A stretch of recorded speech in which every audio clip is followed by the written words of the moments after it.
John Lear. During the late 1980 and early 1990, John Lear, a Lockheed L-1011 captain, and son of the famous inventor of the Lear jet, started coming forward with some startling revelations concerning the subject of aerial phenomena and unidentified flying objects.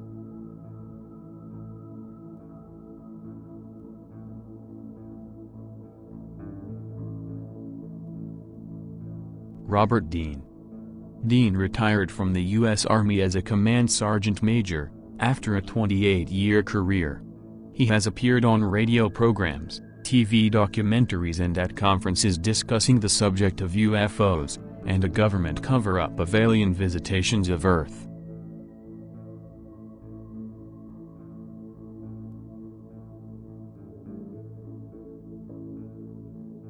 Bob Lazar. In 1989, a man named Robert Scott Lazar contacted the Las Vegas television station, KLAS, and claimed that he had been working as a physicist on the government's most highly classified project, Galileo, which involves back-engineering alien technology. The research took place at a hidden base there, referred to as S4. S4 is located approx. 16 kilometers south of the famous Area 51, by the Papoose Lake.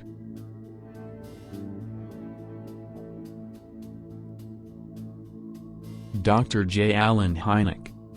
The Center for UFO Studies was started by Dr. J. Alan Hynek, who was a professor of astronomy at Ohio State University, and later, chairman of the astronomy department at Northwestern University. During the 1950s and 1960s, he served as the astronomical consultant to the United States Air Force's Project Blue Book. Essentially, his responsibility was to determine whether there was an astronomical explanation for a UFO sighting. Professor Hynek would study a UFO report and decide if its description of the UFO suggested a known astronomical object.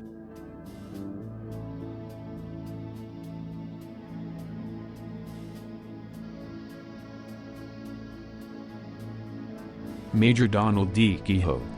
Donald Edward Kehoe, born June 20, 1897, dead November 29, 1988, was an American Marine Corps naval aviator and writer of many aviation articles and stories in a variety of leading publications. In the 1950s, he became well known as a UFO researcher, arguing that the U.S. government should conduct appropriate research in UFO matters, and should release all its UFO files.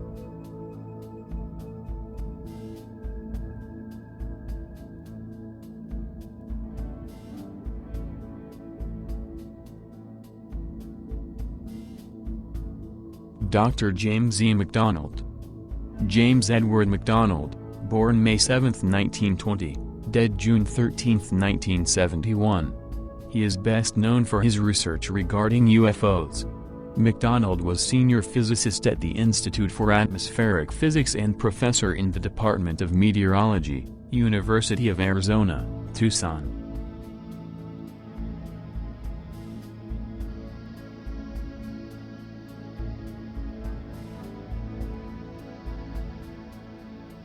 Gordon Cooper.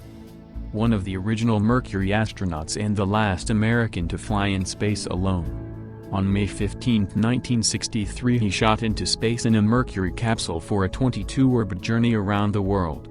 During the final orbit, Major Gordon Cooper told the tracking station at Muchia, near Perth, Australia, that he could see a glowing, greenish object ahead of him quickly approaching his capsule.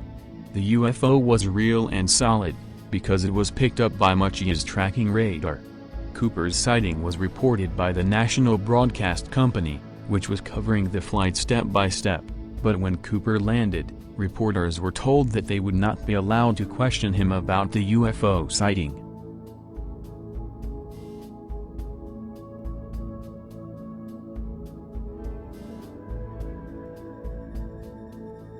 Edgar Mitchell. Apollo 14 lunar module pilot, moving across the lunar surface. Mitchell spoke publicly about his firm belief that the U.S. government was covering up extensive contact with aliens from other planets.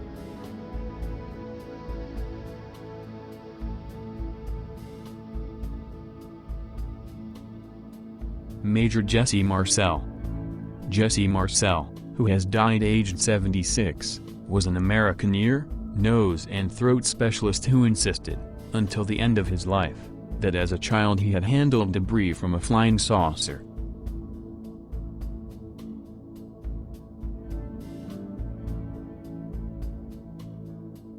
Phil Schneider.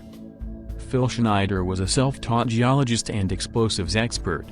Of the 129 deep underground facilities Schneider believed the U.S. government had constructed since World War II, he claimed to have worked on 13. Two of these bases were major, including the much-rumored bioengineering facility at Dulles, New Mexico. At Dulles, Schneider maintained, gray humanoid extraterrestrials worked side by side with American technicians.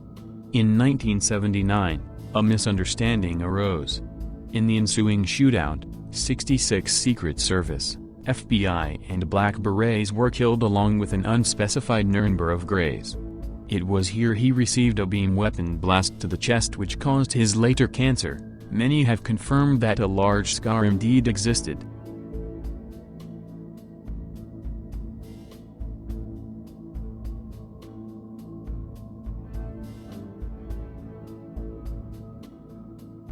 Corey Goode.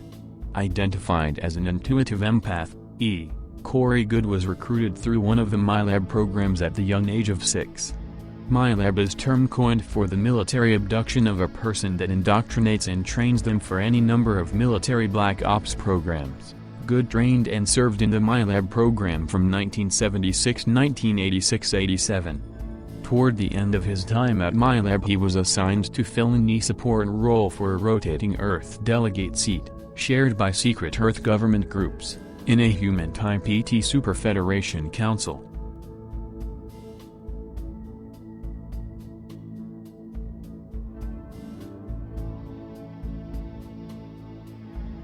Dr. Ken Johnston.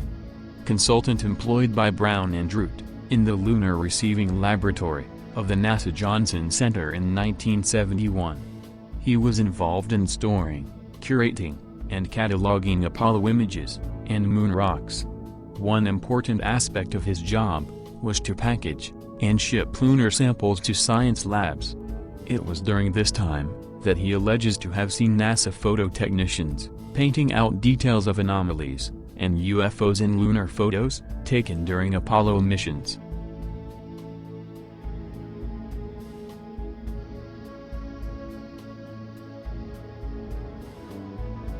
Richard Hoagland. His writings claim that advanced civilizations exist or once existed on the Moon, Mars and on some of the moons of Jupiter and Saturn, and that NASA and the United States government have conspired to keep these facts secret. He has advocated his ideas in 2 published books, videos, lectures, and many interviews.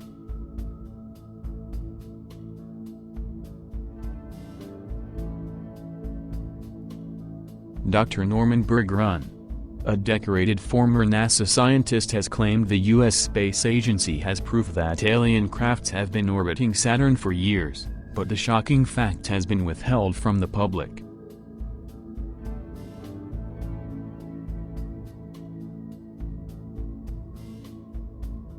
Donna Hare. Former NASA employee, Donna Hare, has accused NASA of doctoring, obfuscating, and obscuring thousands of photos over the years. She has gone on record alleging the space agency erased inconvenient anomalies on certain damning photos. During her time at NASA, she was a specialist, working as an illustrator and photographic slide technician.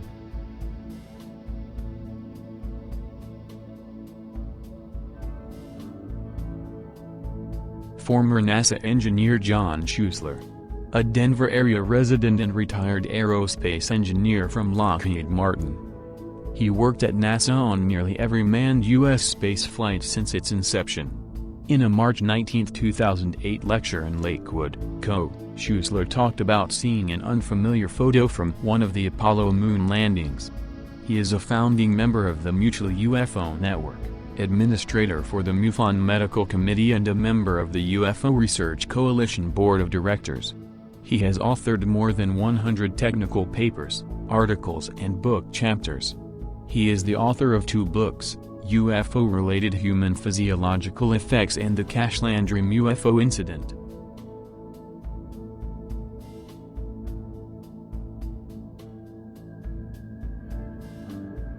U.S. Air Force Sergeant Karl Wolfe. Sergeant Karl Wolfe was in the Air Force for 5 years beginning in January 1964.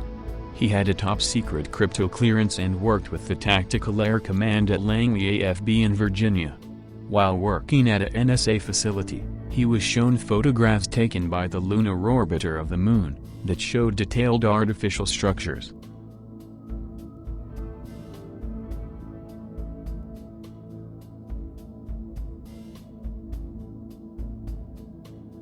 Ingo Swan. Swan helped develop the process of remote viewing at the Stanford Research Institute, in experiments that caught the attention of the Central Intelligence Agency. His remote viewing of a secret ET base on the hidden side of the Moon, and his shocking experience with a sexy scantily dressed female ET in a Los Angeles supermarket. He concludes that extraterrestrials are living on Earth in humanoid bodies. Swan deduces that there are many extraterrestrials, that many are bio-androids, and that they are aware their only foes on Earth are psychics.